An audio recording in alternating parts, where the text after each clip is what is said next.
After much dreaming and anticipation, the day of departure on Rwanda Air, a flight from Cape Town direct to Chigali, was ready to leave. Crossing Africa by air is always a joy. The raw and ever-changing landscape is mesmerizing, and after a 6-hour flight we arrived to the twinkling lights on the rambling hills and dales that is Chigali, capital city of Rwanda. The name is pronounced Chigali, not with a hard K as it's written. This we soon learned from our driver, Mr. Albert, who fetched us from the airport, and after we heard him pronouncing it that way. Eagle View Lodge, high up on a hillside overlooking this impressive city, is where we started our trip to East Africa, the gorillas and golden monkeys. We woke up to tropical gardens and new bird sounds that you hear in this part of Africa, which is renowned for its unique bird life. Urban built-up Chigali city is actually teeming with bird life, we discovered. We were amazed at the soaring raptors over our hotel, unique sunbirds and even a hamerkop swooping down over a busy road to reach its nest in the trees. This was a family reunion trip where our Northern Hemisphere relatives and us, hailing from South Africa, met midway on the equator for some adventure with gorilla and golden monkey trekking high on the agenda. Exiting Chigali in the 4x4 with our driver Rogers, we soon saw how impressive this African country is. So Rogers, you are from Uganda. Yeah, I'm from Uganda. I traveled last night. Oh, did you? So I had a night here. Today's destination was the border crossing into Uganda at Chanika, about a 5-hour drive. Rogers is Ugandan with a Rwandan mother, and he fetched us in Rwanda to drive us to Uganda. Clearly moving between countries is quite easy here.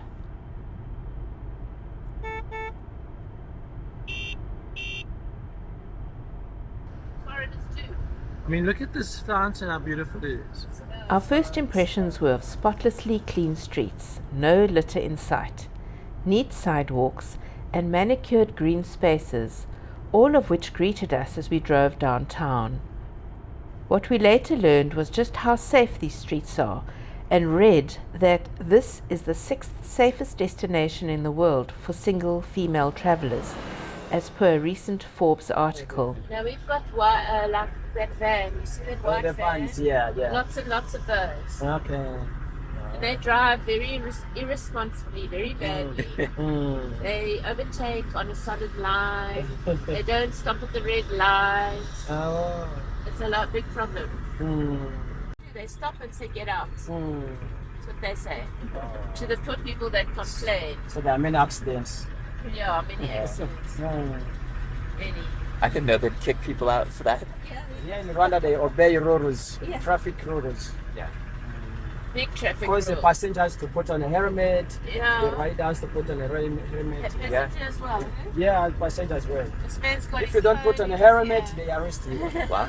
Chigali is a bustling city with modern buildings, and people are busy with their daily activities of selling, taking products to market, sometimes even a big load of corn strapped across them. The other big question on our minds was, what about the gorillas and their natural habitat now? As driving along, we saw vast agriculture and farming, so we started to ask Rogers a bit about them. We have one family of gorillas with 8 individuals. 8.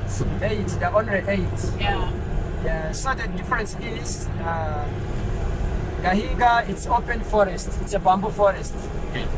So you have to see the whole grove. So where we're going, is it open forest or very dense? It's dense. Dense. Yeah, it's a penetrable forest. Impenetrable. Yeah. I love that name. Yeah. So this is Ruhengeri, but Musanze is also the name. They changed it from Ruhengeri to Musanze. So it's now called Musanze City. Musanze City. Yeah. Uganda border.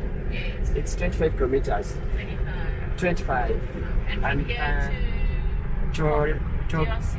It's 65. 65. Yeah. 65 kilometers. And DRC people, everybody's friends, eh? DRC. Yeah, they are. Yeah, because there is a civil war there, and up to now, like in Uganda, my next door there, we are receiving many refugees daily, every day. From Congo. From Congo, yeah. So on Monday when you're coming back from the Golden Monkeys, it will be a busy day here. Because many people cross borders from Congo, Rwanda, to the market. Do they have to go through the border like we did? No, for them they just show the IDs, then they just cross. Yeah. No visa. During the crossing over into Uganda at Chanika, we were asked a few questions but found it friendly and seamless, perhaps because we all had our visas for East Africa. We soon entered the town of Kisoro, where we saw local life unfolding, and noted that everyone has a home made of brick. Leaving the town, heading towards our lodge at Lake Mutanda, we found rolling fields of agriculture for miles. This is a fertile part of the world where plants flourish. Turning the corner, we were met by an enterprising setup, a local roadside brick-making facility. No, they are covered with mud, so the whole kiln is bricks. Oh, I see. And then So they have to put fire for 3 days. Yeah, day and night. Then after 3 days, then they cover the whole so that the smoke remains in. Yeah. So after 1 week, then they remove the mud. Yes. And why they normally bake them at the roadside? It's for easy transport and buying, selling. Yes. Because people come and buy. This is a joint community effort and people are working. Our first sight of the magnificent volcanic Lake Mutanda came into view with its many islands. In the distance, a part of the Rift Valley and the 7 famous volcanoes that rise up in the DRC, Rwanda and Uganda are visible from here. This area is not overpopulated, but there are many small children. As we explored, we saw many schools, children mostly on foot heading to school in uniform, but not needing to go too far with the abundance of schools around. There must be a high demand for teachers here, I thought.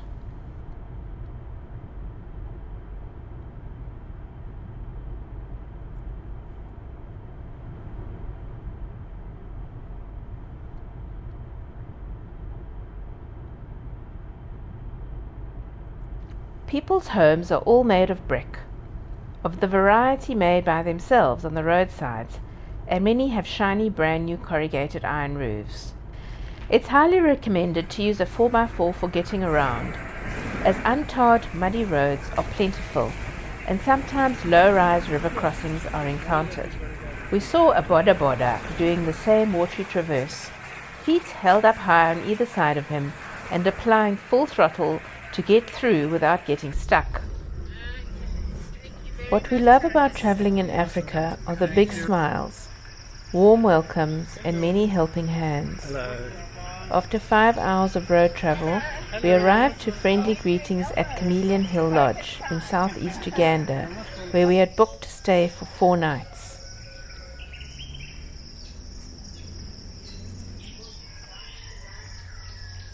Here we found ourselves front and center, overlooking the beautiful volcanic Lake Mutanda with its many islands.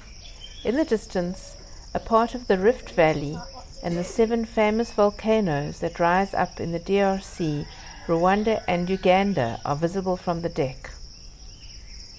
We chose to travel in April, still the rainy season, considered as low season for tourism. Large clouds loomed most days, often covering the 3,000 to 4,000 meter peaks of the volcanoes, bringing intermittent rain, but then clearing up again. Each day offered a different, magnificent view. Is the gorilla trekking done every single day? It's once a day. Once a day? In the morning 2 hours. Yeah. So when you get there, late around 9, not allow you. Yeah. The permit expires at 9. Oh, the permit expires 9, that expires 9 o'clock. It's our 6:30 a.m. start to see the gorillas in the Bwindi Impenetrable Forest, a national park, one of 2 in Uganda where you can see gorillas. To get there, we found ourselves negotiating some tough roads, This one was a shortcut, but a real challenge. Our excellent driver Rogers got through one tricky section, but after 3 attempts in thick, slippery mud. What an adventure! Thank goodness for our trusty 1990-something Land Cruiser. They are tough, reliable vehicles.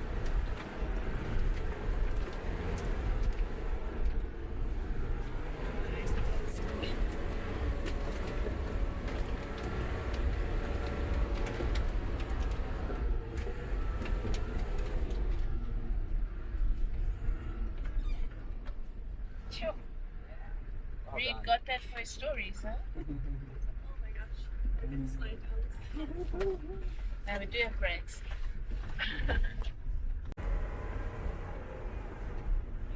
Yay, well done. Well done, driver.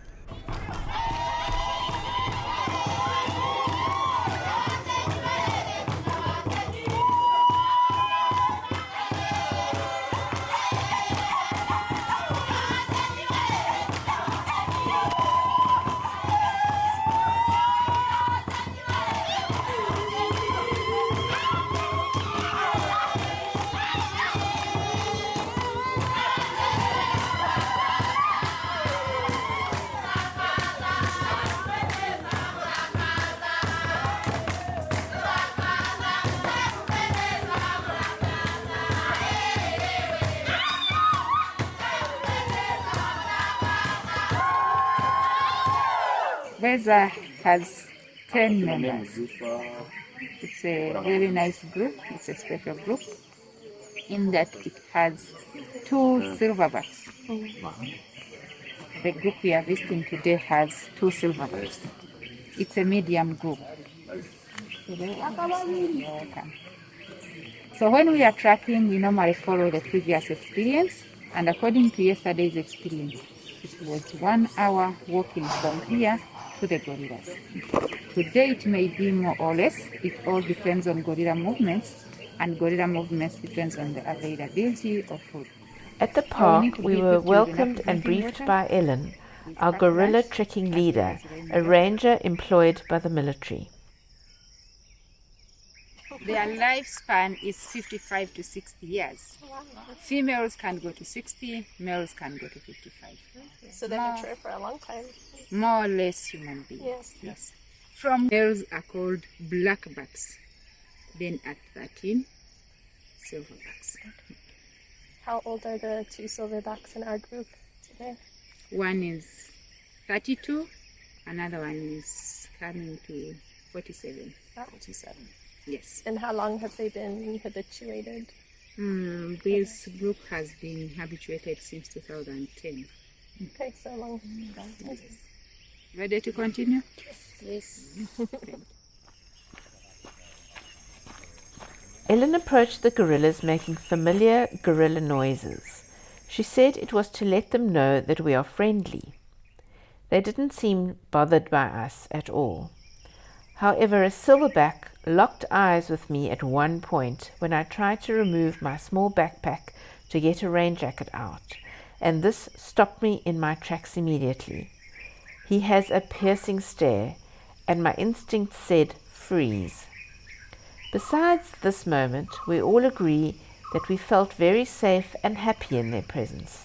The terrain is tough, steep, and slippery, so our porters kindly carried our bags with the food, and later stayed back and took our sticks away at the point when we knew we had arrived. We put on our masks and pressed on into their domain, keeping a 10-meter distance at all times. The gorillas approached us as they foraged, getting a bit too close at times, so we had to keep backing off.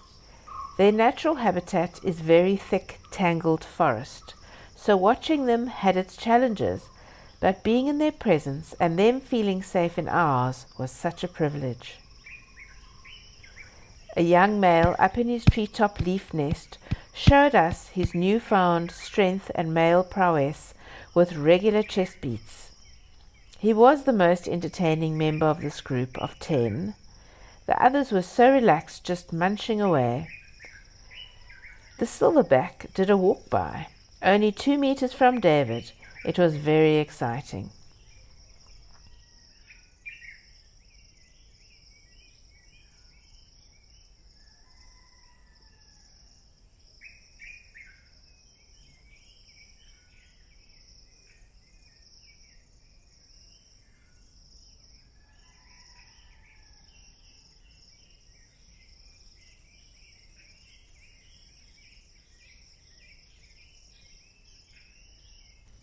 We were warned that the youngsters are the most curious and may come up to touch us. They warned never to extend a hand to pet a gorilla, as the silverback will see it as a threat, rush over and punch with his fist. A punch we will never forget, we were told.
Oh, Basil plant. wild basil. Can you eat this one? Yeah, also you can use it. We drink it in hot water. Like a tea. Tea. Yeah. It helps in blood clotting. For example, if you get an injury, maybe you're in the garden trying to slash, cutting some piece of trees, then you injure yourself. So you have to blend this. You blend with your hands. Yeah. You don't need to go for a blender or anything else. You just blend this with your hands. So it produces juice. Then this juice, if you, for example, At home. like here, if I'm bleeding, it's an injury. I just I hold on for like 5 minutes. Yeah. Then I will remove it and throw it. Just So like the blood antiseptic. will have clotted. It's to create Yeah. stopping the bleeding. It stops bleeding. And what is the name of it in your language? Difframenti. Different. Yeah, it's the local name. Okay. Yeah. Herbert, our bird guide, took us onto the lake to explore some local bird life.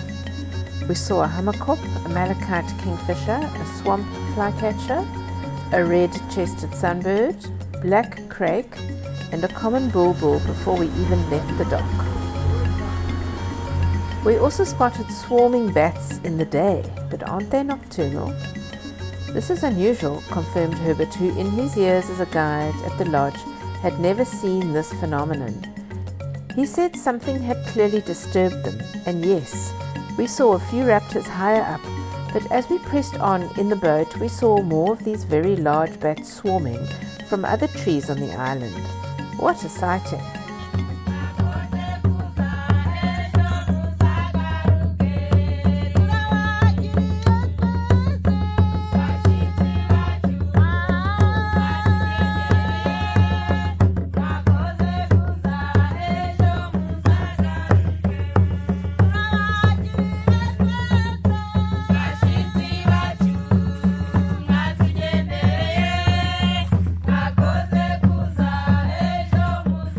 At Mugahinga National Park, we were again entertained, this time in the rain, as we arrived for our golden monkey trek.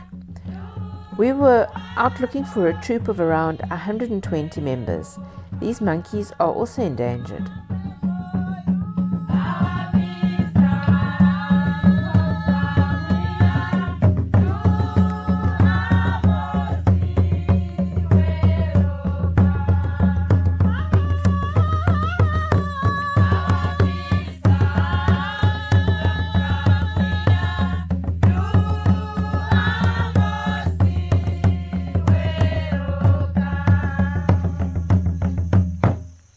To get here was about a 90-minute drive in the Land Cruiser and a 14-kilometer trek in the forest.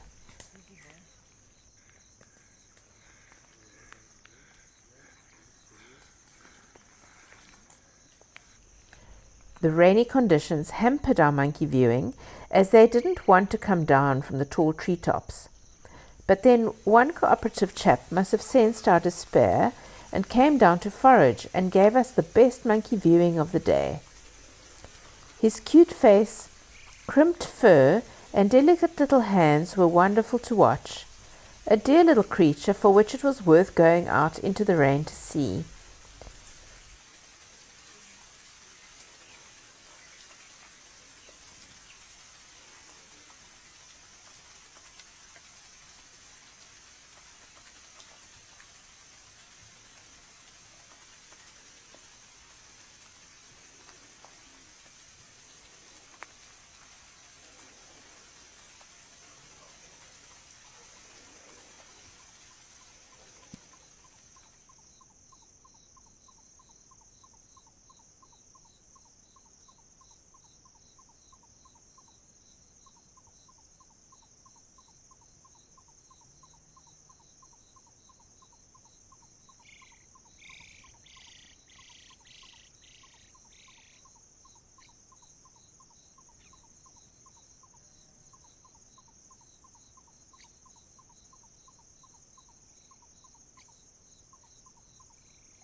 Michael, our guide, provided amazing commentary.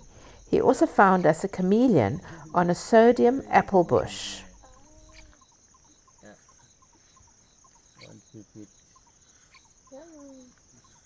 Sweet. Get your thingy out. You got it. Camera. Your thingy. That's beautiful. That's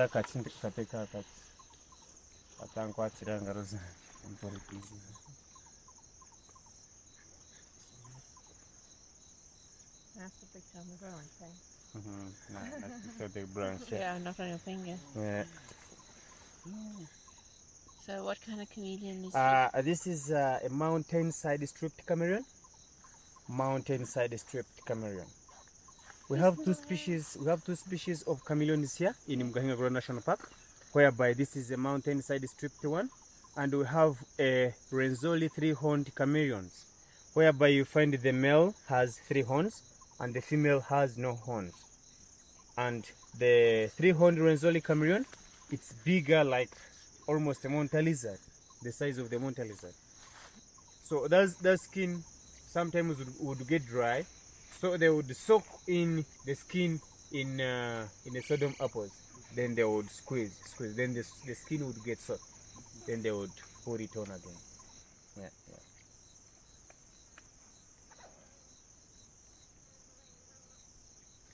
This is a cocktail ant nest, and there are some insects inside here, and they have where they got that name from, as in cocktail insects. So now when you hit the nest, the insects will start coming out, and they are coming out to fight. They are coming out for protection. That's why you see them coming out. Yeah. And why they are called cocktail insects? When they are moving, their tail is always up, like that one of the cock that we have in our homes, and that's where they got their names from, as in cocktail insects, because their tail is like that one of the cock that we have in our homes. Yeah. So these cocktail insects, this is where the gorillas get their 1% of proteins, and golden monkeys as well. Gorillas eat the whole nest, whereby the golden monkeys just pick open, eating the insects. Back in Chigali, our journey took us to the Chigali Genocide Memorial, a place of remembrance, learning, and reflection of the horrors brought about by one group of people against another in 1994, when 800,000 people were murdered and about 2 million displaced for no reason. We visited in April, the month when it all started, and this year was the 29th anniversary. On panels around us were the words Kwibuka Twiyubaka, meaning memories we build. In French below these were the words meaning memory, unity, renew. We were not allowed to film inside, out of respect, and possibly due to the horror and sadness that befalls one when you follow the facts as a story unfolds in front of your eyes. We left this memorial after a 3-hour visit, feeling devastated and traumatized by what we had seen. The Genocide Memorial is a burial place. As mass graves of the Tutsis and the moderate Hutus were uncovered, their remains were brought here, allowing them to be buried with dignity in a place where loved ones and friends can come and pay their respects. Currently 250,000 people are buried here, their names carved into the large gravestone, and as more victims are found, they are brought here, an occurrence that happens frequently.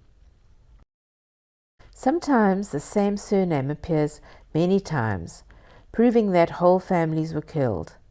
Hundreds of thousands of orphans were found in the aftermath, children who to this day do not know their real date of birth, name, or parents' names, as they were too young in 1994 to know this. Some women survived, some widowed, some raped by known HIV carriers, scarred and made ill for life. Listening to interviews, the level of trauma they suffered is unimaginable. We observe families arriving carrying wreaths of roses to place on the grave, pray and reflect on their loved ones past. A profound sense of sadness and shock is what we felt as we listened to our audio guides and took in the full extent of what happened. We all shed tears that day. East Africa is known for its colourful kitenge fabrics. These are bright and cheerful, and we visited the Nyamirambo Women's Centre, where female entrepreneurs sew beautiful items using these fabrics. The ladies are cheerful, quiet, and dignified as they work, and we left with beautiful items that we know were made with love.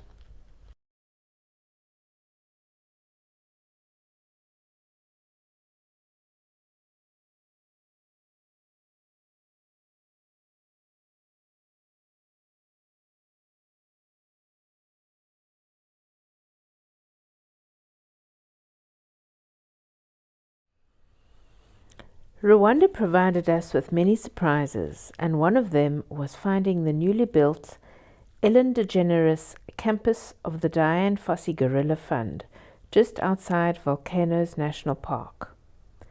Designed by the famous sustainability architects Mass, it's a beautiful place to stop and learn about this brave woman, her challenges, and her gorillas. Gorillas are amazing creatures. They are smart. They care for their families, just like the Dian Fossey Gorilla Fund cares for gorillas and the people that live near them. The Fossey Fund has been here for over 50 years through pandemics and more, and the gorillas are still here because of the Fossey Fund's work. But remember, it all started with one person deciding to do something, and that is Dian Fossey. She inspired me when I was young to do something about conservation, and now look where I am. You can make a difference for gorillas too. You just have to decide what is it that you want to do. Just take a look around this place. It's incredible. You'll meet extraordinary game changers. You're going to learn how similar we are to gorillas. Maybe you'll take a quiz to find out how you can help save the species, because we need you. We really need you. So welcome, enjoy, learn, shop, give, and learn some more. I thank you. The Fossey Fund thanks you. The gorillas thank you. Thank you. She took her initial gorilla footage and findings to present in front of the US Congress and asked for more support. She got the funding she needed and set off back to the forest. When you realize the value of all life, you dwell less on what is past and concentrate on the preservation of the future. Dian Fossey. On display are many items that once belonged to her. Interesting typed-up letters to Dr. Louis Leakey, her mentor, notebooks filled with observations, and recording and camera equipment that by today's standards was quite basic, considering what she achieved. Gorillas have unique nose prints as we have unique fingerprints. The first gorilla to accept Dian was a silverback named Peanuts. He often came near and stared at her.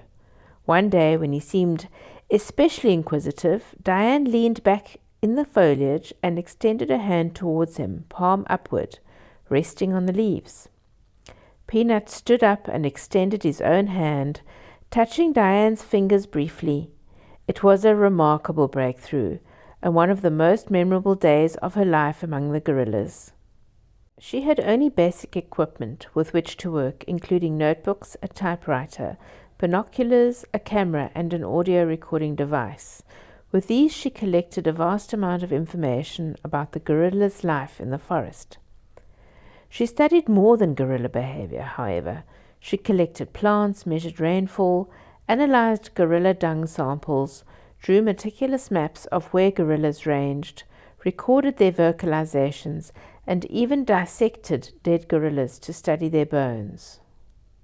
Her intimate details of individuals and families helped change people's opinion of gorillas, showing them as gentle giants rather than fierce creatures as they had previously been portrayed. Meet 7 of the most famous and memorable gorillas studied by the Dian Fossey Fund. Digit.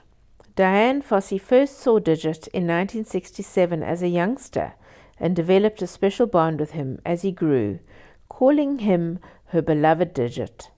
She gave him the name Digit because of a twisted middle finger that appeared to have been broken. When Digit was killed by poachers in 1977, Dian's grief was extreme. In his memory, she founded the Digit Fund, which today is the Dian Fossey Fund, to raise funds for gorilla protection. In 1985, when Dian was murdered, she was buried next to Digit in the forest. Poppy was Group 5's little darling, and one of Dian Fossey's favorites. As a youngster, she enjoyed examining, playing with, and picking apart discarded bird nests. Poppy made a surprising decision at age 39 to transfer groups and join the very young silverback Liambere. Despite their 25-year age difference, they were a good match. Poppy holds a record for giving birth at 41 years of age. Can't be. Diane Fossey saw Cansby just after he was born and was shocked because she had thought his mother, Puck, was a male. It can't be, she said to herself, and this turned into the name Cansby. Cansby was known for his political skills and strong relationships with other gorillas. He holds the record for leading the largest group of gorillas ever recorded, 65 individuals. Maggie. Maggie became a favorite of actress Sigourney Weaver, who met her whilst filming Gorillas in the Mist in Rwanda. Maggie engaged in some remarkable behaviors, usually seen only in silverbacks. She traveled on her own, was the first female observed destroying poachers' snares, and also assumed leadership of her group after the silverback's death. Titus. Titus became a TV star in 2008 when he and his group were featured in a documentary called The Gorilla King. He also has a bear named after him. As a youngster, Titus overcame losing his father, Uncle Bert, and his Uncle Digit to poachers. Orphaned at 4, he went on to become one of the most successful silverbacks and was beloved for his peaceful personality. Pasika. Pasika's name means Easter in Kinyarwanda because she was born on Easter. Most female gorillas change groups once or twice in their lifetimes. Pasika changed groups an amazing 9 times by the age of 26. She once traveled alone in the forest for months to protect her infant from harm. Makibiri. Makibiri was named in honor of Diane Fossey to mark the 50th anniversary of her work. Her name is a shortened version of Diane's nickname. Makibiri has inherited good diplomacy skills from her grandfather, Titus, and great-grandfather, Uncle Bert. As the only infant in her group, she had to be adaptable and find playmates in her older brother and the 3 silverbacks. This experience in Rwanda and Uganda will forever live in our memory. It has been something we have wanted to do for many years, and it always seemed so out of reach. But with good research and planning, we were able to get to East Africa to enjoy this adventure, which will stay with us forever.